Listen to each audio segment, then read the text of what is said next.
Hi there, Andrea Sangster here from CopyMadeSimple.com on day 15 of my 30-day business tips challenge to give you a communications tip a day to make your life easier. Hooray! Now, today I want to talk to you about one of my favourite films, Men in Black. Now, there's this fantastic bit in Men in Black where Tommy Lee Jones gets this gadget out of his pocket when humans have seen the shenanigans they've been getting up to, and he gets this thing out, he presses a button and a blinding light goes out, flash, and everyone around them completely forgets what they've seen.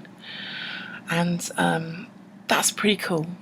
If you had the power of that little gadget to make people forget what you just said, then how cool would that be? Well, you do actually have that within your literary arsenal, that same power, because there is a word that you use in everyday language which has exactly that power to make people completely forget about all the points you just said and now focus on what you're going to say from now on in. And the word is but. And I can illustrate this very well, I'm sure, by if you've ever, asking you this question, have you ever had a situation where someone has said to you, you know, the thing I like about you is I like this, I like the fact that you do this, I like the fact that you're that, but the thing I don't like so much is blah blah blah blah blah, whatever.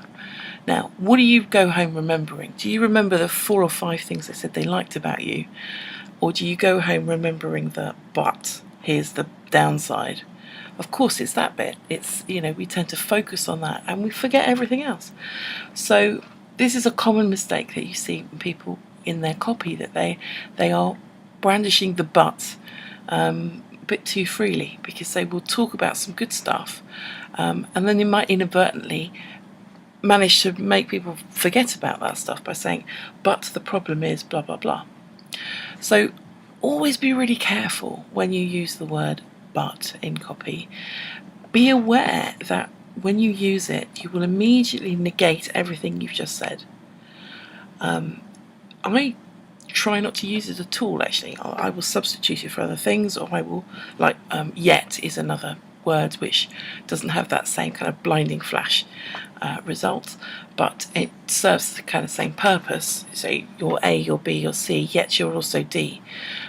It's a bit smoother, a bit gentler. It doesn't have the same dramatic memory loss effect on people, but it does the same kind of job. Or I just try and rewrite the sentence so that there isn't a but in there. So I hope that's helped.